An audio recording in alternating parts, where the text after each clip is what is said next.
મિત્રો, યુએસએ પછી હવે પીબીએન ની એનર્જી એક નવી દિશામાં આગળ વધી રહી છે અને એ દિશા છે કેનેડા. ખૂબ આનંદ સાથે જણાવું છે કે 29 જાન્યુઆરી ગુરુવાર એક ખાસ દિવસ બની રહ્યો છે. પીબીએન ક્રિસ્ટલ કેનેડા દ્વારા આ જ દિવસે તેનું પ્રથમ કોફી ટેબલ લોન્ચ કરવામાં આવી રહ્યું છે. કોફી ટેબલ માત્ર મીટિંગ નથી મિત્રો, એ ઓળખાણ છે, એ વિશ્વાસ છે અને એ પીબીએન ને અનુભવી શકાય એવી જગ્યા છે. અને હવે આ અનુભવ કેનેડામાં પણ જીવંત થવાનો છે.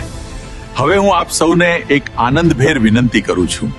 જો તમારા નેટવર્કમાં કેનેડામાં રહેતા કોઈ મિત્રો, બિઝનેસ ઓનર્સ, ઓન્ટરપ્રિનર્સ, ગ્રોથ શોધી રહેલા લોકો હોય તો તેમને જરૂરથી કહેજો. તારીખ 29 જાન્યુઆરી ગુરુવાર આવો ને અનુભવ કરો પીબીએન ક્રિસ્ટલ કેનેડા કોફી ટેબલનો. કારણ કે તમે મોકલેલો એક વિઝિટર તેના બિઝનેસની ડાયરેક્શન બદલી શકે છે, તેના નેટવર્કને ગ્લોબલ બનાવી શકે છે અને તેના સપનાને નવી ઉડાન આપી શકે છે. ભારત, અમેરિકા અને હવે કેનેડા, આ સફર હવે અટકવાની નથી. ચાલો મિત્રો, આ નવા ચેપ્ટરને વિનય વિશ્વાસ અને ઉત્સાહથી વિઝિટર મોકલીને શરૂ કરીએ.